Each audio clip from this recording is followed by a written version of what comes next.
Tonight on Newswatch, Athens City Council moves forward with an affordable housing program despite earlier pushback. And top administration officials brief Congress on the ongoing war with Iran. And in sports, the MAC basketball regular season is coming to a close. Ohio has its final road game tonight at Massachusetts. Newswatch starts right now.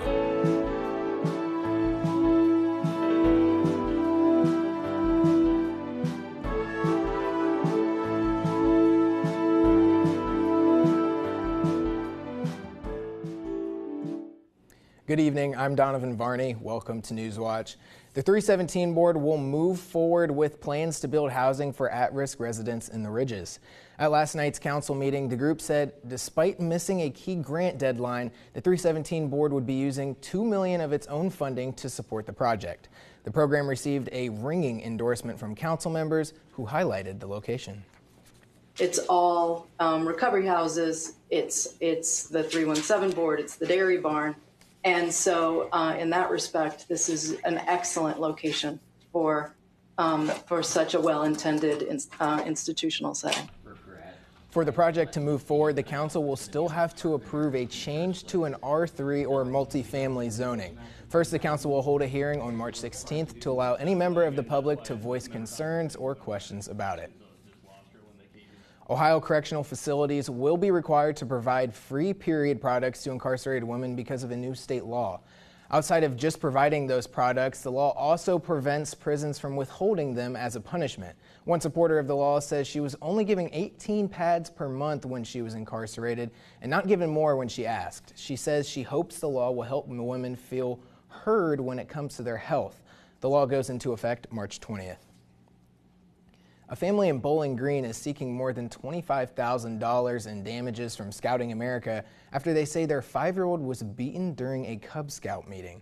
The 5-year-old's parents, Brianna and Christopher Russell, claim their son was beat up and stomped by an older Cub Scout during an indoor snowball fight.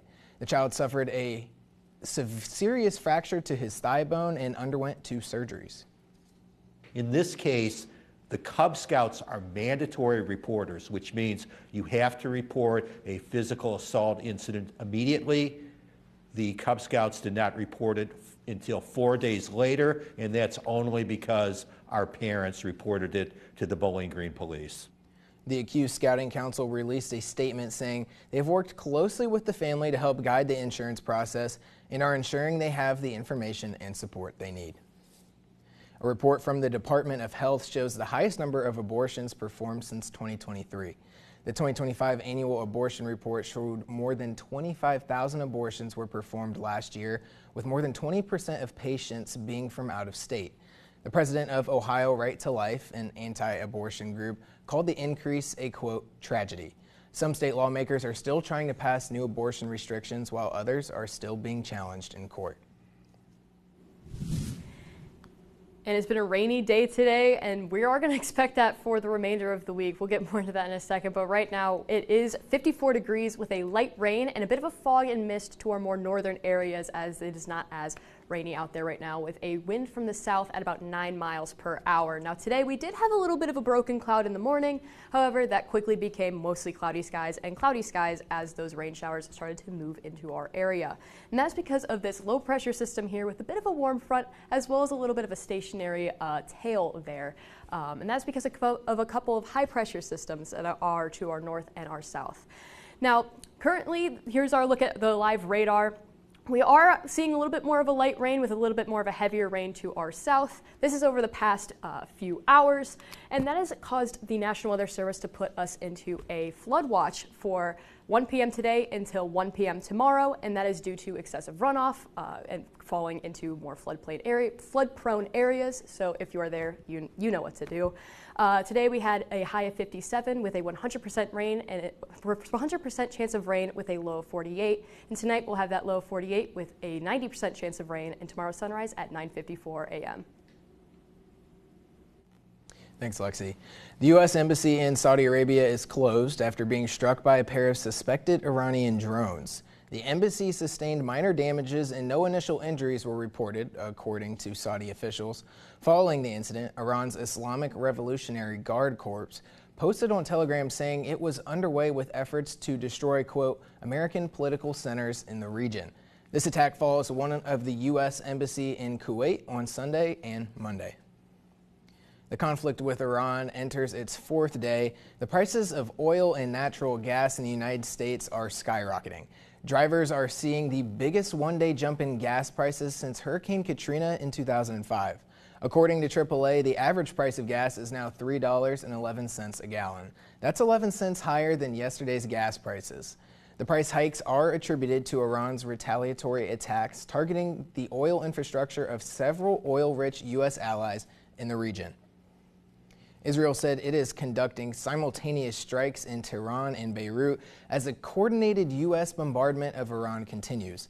Meanwhile, as Iran strikes U.S. targets and U.S. allies in the Middle East, the U.S. has closed its embassies in Saudi Arabia, Lebanon, and Kuwait. Today, top Trump administration officials will brief Congress on Iran. Lee Waldman brings us the latest.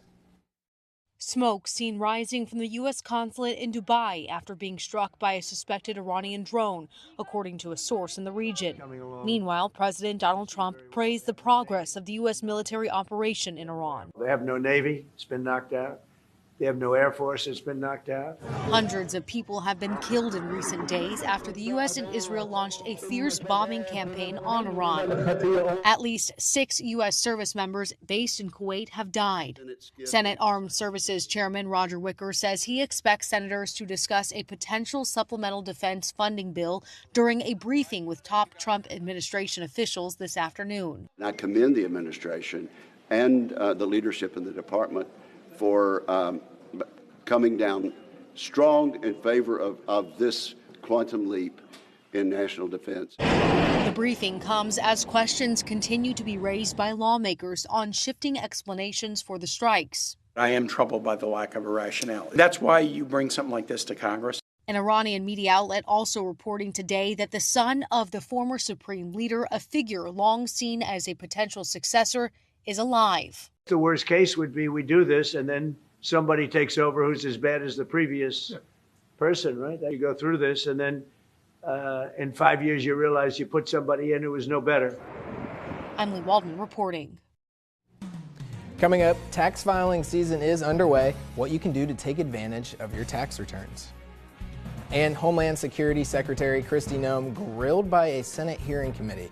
What lawmakers had to say.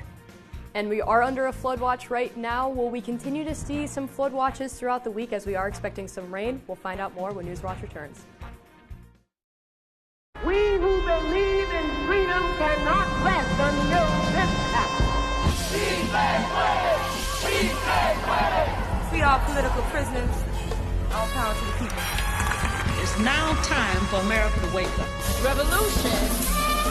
Revolution is not a spectator sport. Silence is a noise, too.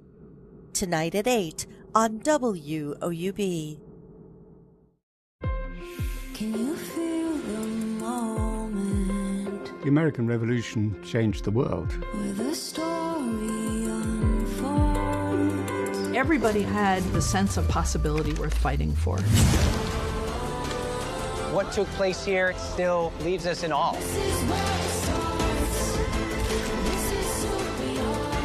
We can work towards equality together.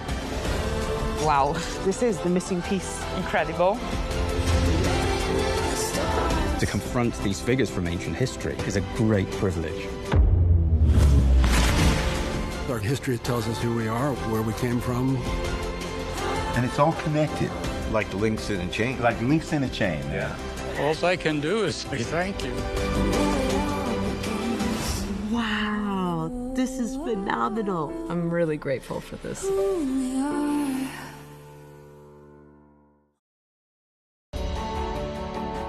Thanks to viewers like you, we've been able to tell America's stories on this PBS station. Help us continue to tell these stories now and for future generations by including this station in your charitable plans. Supporting this PBS station through a gift of stock is easy. To find out more, call the number on your screen or visit this website. Thank you.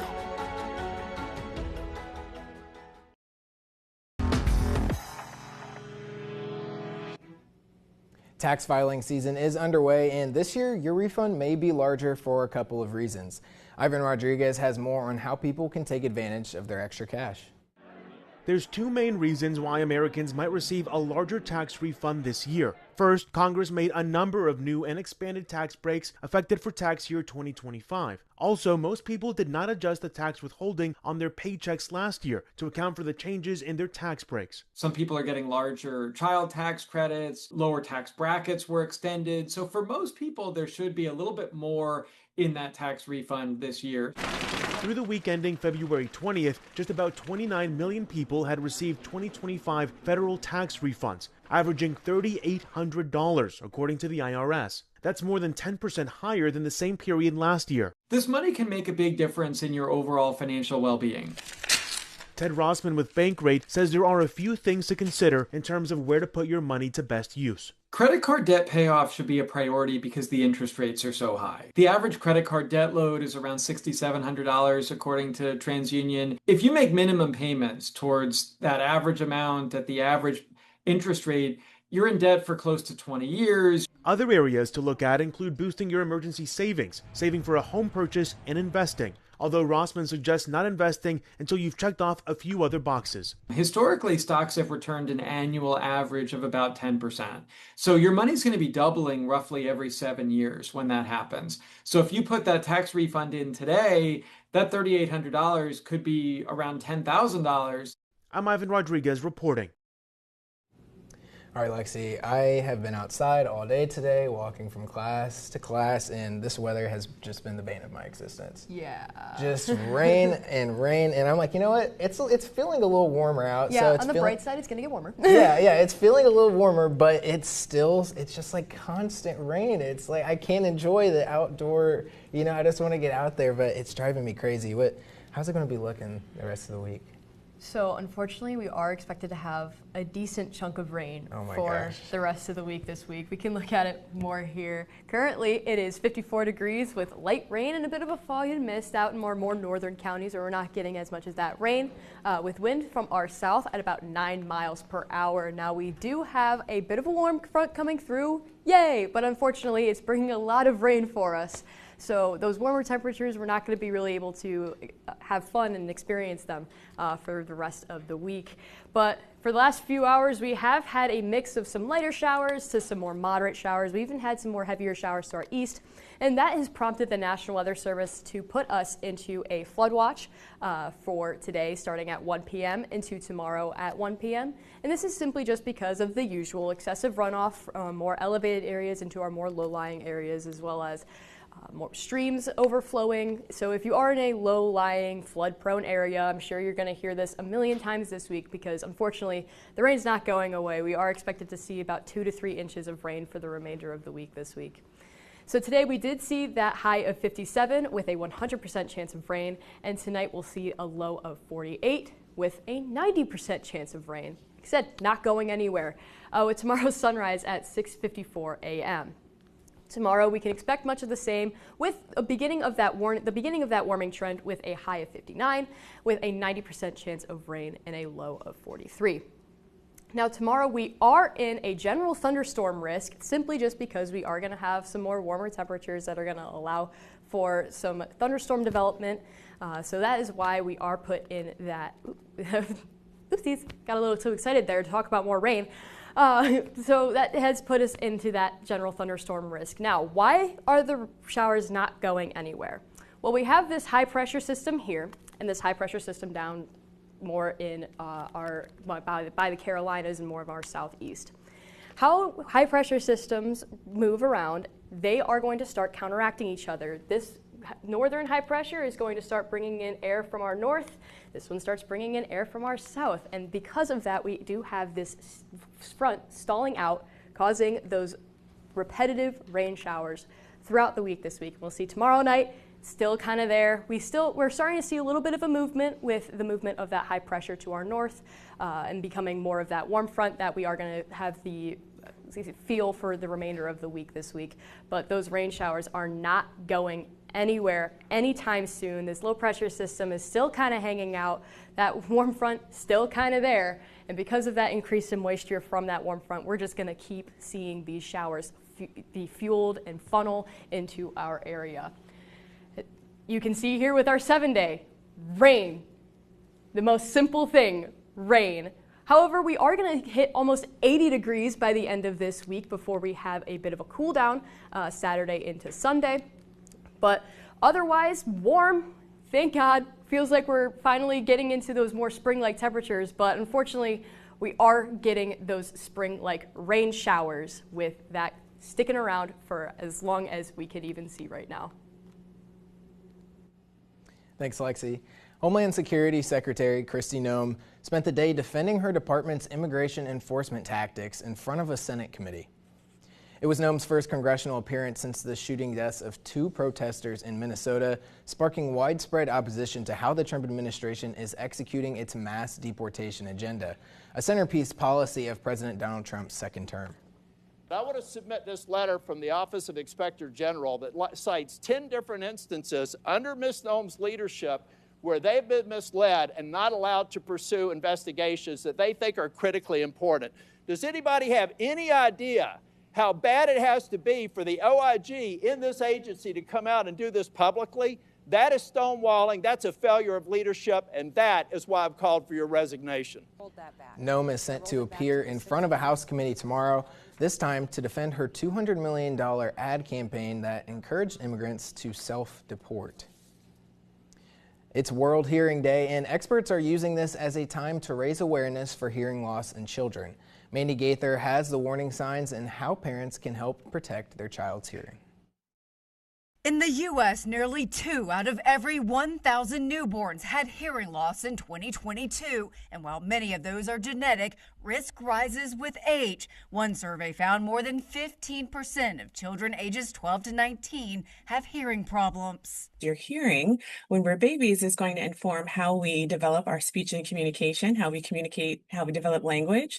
It's also directly tied to how we're going to learn and academic achievement and how we socialize. That's why Marquita Murkison with the American Speech Language Hearing Association says parents can help detect hearing loss early by watching how young children respond to speech and sounds. Can the child identify the direction of a sound source as they learn to talk? Pay attention to how many times they ask you to repeat yourself or turn up the volume on the TV or radio, or if they complain of their ears ringing or buzzing. If you're starting to notice that certain speech sounds aren't being produced correctly, that's also an indicator that there might be some hearing loss there. Murkison says noise-induced hearing loss is preventable, so watch the volume on things like toys and headphones. She says to keep it at 50 to 60% of the maximum volume or less, and to take listening breaks, as well as use hearing protection when around loud noises. Make it normal, just like you would never imagine backing out of your driveway without putting your seatbelt on.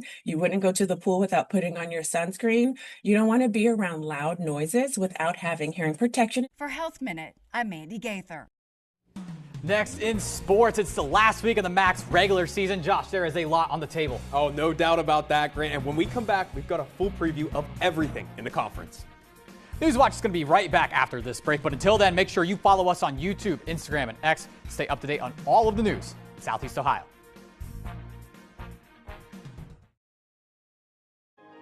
All Creatures Great and Small on Masterpiece offers audiences a charming escape to the beautiful Yorkshire Dales. Join us as we go behind the scenes with the cast and creators to celebrate the series and this wonderful part of the world. Hello, I'm Nicholas Ralph. I play James Herriot in All Creatures Great and Small. Join us for All Creatures Great and Small, Seasons of the Dales. Sunday at 8 on WOUB. To be seen in the company of the illustrious Forsytes, who wouldn't leap at the chance? This is our moment, a golden opportunity. They might speed you on your way to the fulfillment of your desires. To love and be loved, to trust and be trusted, to dance. It will be a dance.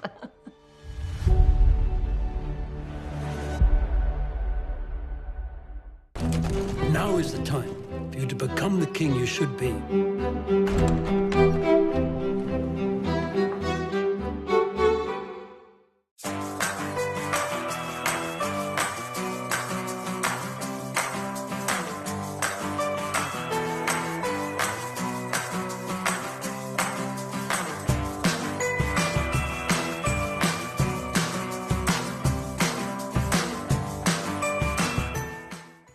For more than 70 years, WOUB Public Media has been the place where people in our region turn to learn how stories of the past ignite the imagination of the future. It's where information, entertainment, and education work together to inform, enlighten, and inspire generations.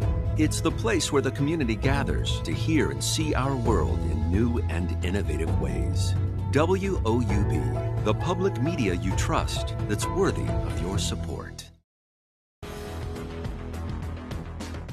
Back, Grant Kiefer alongside my man Josh Herner right here. We've got a jam-packed final week of the MAC men's basketball regular season, with every single team still mathematically alive for Cleveland as well. Yeah, Grant, before we get through to those, though, we've got to talk about Ohio and their game tonight against UMass, which is a very important one in a one-game-at-a-time approach for Ohio for the rest of the regular season.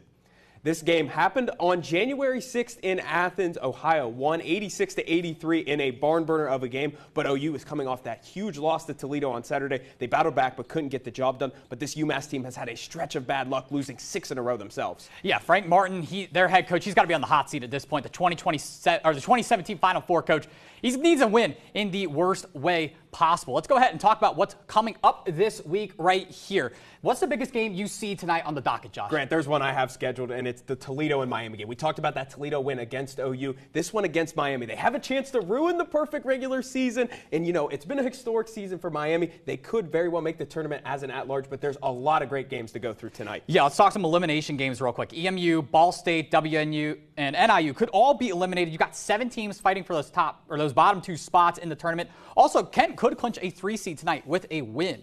All right, great. Now let's go over to Friday. The Battle of the Bricks is, again, the main game I've got circled, but there's a lot of other great games, too. That Buffalo-Kent game, very sneakily, very important game. Kent could have 3 locked up, but Buffalo's still fighting for one of the last spots in the MAC Conference tournament. Yeah, that's a major game for those final spots. Let's talk about another one that could decide it. Ball State versus Central Michigan. Ball State, they have to win. They would also hold the tiebreaker over on the entire season over Central Michigan. They better hope UMass and Buffalo both don't win a game. No matter what, then it's over. So let's go ahead and see what we have right now. Here's your 13 teams in the MAC standings. Clearer picture. Miami needs 1 more win. Akron has to hope for 2 losses in order to get a 1 seed. And then Kent, they need 1 win for the 3 seed. Toledo just needs 1 for the 4. Ohio's situation, it's a little bit tricky, though. Yeah, Grant, it certainly is. Bowling Green has the tiebreaker over OU, even though OU has a game or 2 ahead of them. But then that puts BG in a very important contest. A win would put Ohio at 6 if the Falcons are able to pull one off on Friday. And let's talk about this Miami team that's in first place. Look, they just survived a scare against Western, but they were without a key player. Lucas Galjak is one of the better players on this Miami team. They've got 5 guys that average over in double digits in their starting lineup. But here's been the controversy with Miami. Could they get in at large? Ken Palm has them at an 86th ranking, but the net is in their favor right now at 52, even though this team is not favored to win the MAC as of right now. Yeah, let's go ahead and talk about your number 2 contender. It is unbelievable how little attention Akron's gotten this entire season. Their offense is unbelievable with power conference players everywhere. Arguably, John Gross's best team he's had during his entire tenure with the Zips. It's been overshadowed by Miami's season, though, and rightfully so. They're undefeated. But remember, they only lost by 3 at Millett Hall to the Red Hawks earlier this season. The Zips are my pick to win the MAC in Northeast Ohio at Rocket Arena. All right, Donovan, so there's certainly a lot to take in. Ton of scenarios. Yeah. The MAC tournament could go any way. And, you know, for the favorites, I mean, Miami and Akron are 2 of the stronger teams the MAC has seen in the past couple years. Oh, yeah, definitely. They're all looking good. But honestly, like, how can we count out our bobbies, right? We can't count out our bobbies. You know, they make the tournament, the saying is, you know, Bulls gets hot in March. I mean, we'll see. But, you know, after Saturday, it's a little bit discouraging. I mean, that was kind of a discouraging effort against a team that Ohio's lost 11 straight against now. But as they say in March, anything can happen. That is true. That is true. And like you guys mentioned earlier, I got my eyes set on this Friday game. It is going to be good. I mean, what a better way to, you know, get to wrap up the regular season than taking that team off with, you know, giving them that first loss of the season. Gotta play spoiler. Momentum builder, though. Yeah, that could be a momentum builder for Cleveland. That's what I'm saying. That'll get them going right into the tournament. But, yeah, thank you guys for the report. Still ahead, spa days aren't just for people. Find out how one lucky animal gets pampered at an Australian zoo. And we are going to see a bit of a warm-up as we go throughout our week this week, but will that stick around into next week? We'll find out more when Newswatch returns. Newswatch will return after the break. Here's a look at what's coming up on your public television station.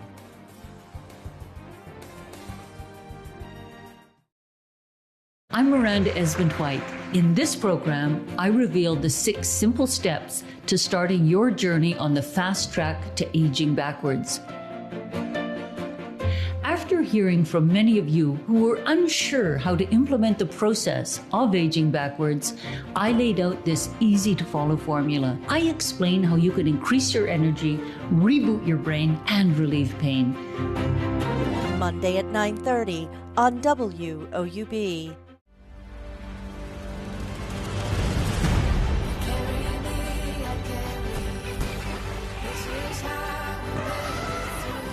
You are ready to go.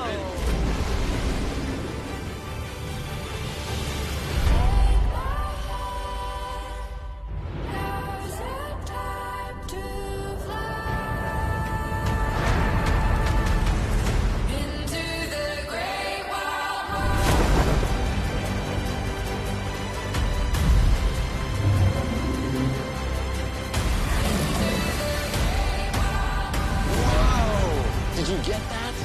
That is incredible. We are a part of a revolution. That, for me, is so exciting.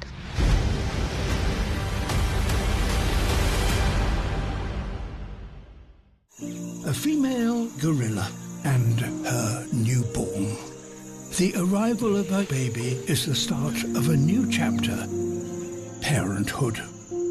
Her journey will be challenging, but success for her and for all parents has the greatest of consequences. It ensures the future of life on our planet. Wednesday at 8 on WOUB.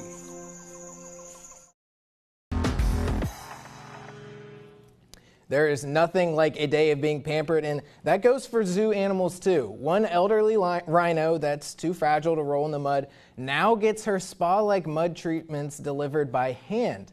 Members of Australia's Werribee Open Range Zoo pamper the rhino, who is a great-great-grandmother in her 40s, not because she's bougie, but because she needs it. Rhinos engage in wallowing, or rolling in the mud, to protect their skin from the sun, manage parasites, and help keep themselves cool. This rhino gets her glow up without all the trouble of rolling around like the rest of her herd. I mean, if I had somebody that could just, go ahead and give me my spa, like, that would be fantastic. But, like, I guess this rhino's getting after it, huh? This rhino's lucky. Yeah, I know. And this is some good weather for some mud rolling, if any of us are interested. There's going to be a lot after, I'm sure. Oh yeah, for sure. Especially right now when we already have saturated ground from the snow we've had in the last few weeks, and it is just going to keep raining. Yeah, if you can't see the faces of of the boys, they are all not happy. Like I said earlier, we are going to have a bit of a warm up this week with getting almost into the 80s on Friday and Saturday, but we are going to start to cool down just slightly back into the 60s into next week before we warm up once again. But yeah, no, it's really unfortunate that we're so rainy, especially when already we're going to be flood prone because of the already saturated soils. It's not an exciting time. No, not at all. Yeah, well, this is perfect Ohio weather, it sounds like, coming up for us. But that does it for our broadcast this evening. Thank you all for watching. For Grant Kiefer, Josh Turner, and Lexi Bell Pulsey, I'm Donovan Varney. Stay tuned for the PBS NewsHour coming up next. Have a great night.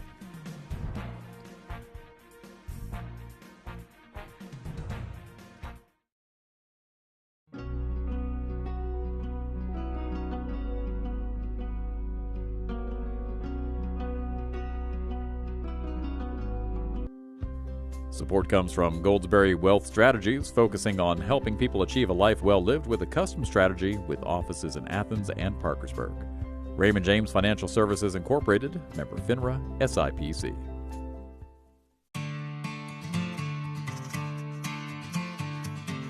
Support comes from Visit Athens County. More information can be found at AthensOhio.com. Athens, it's more than a place.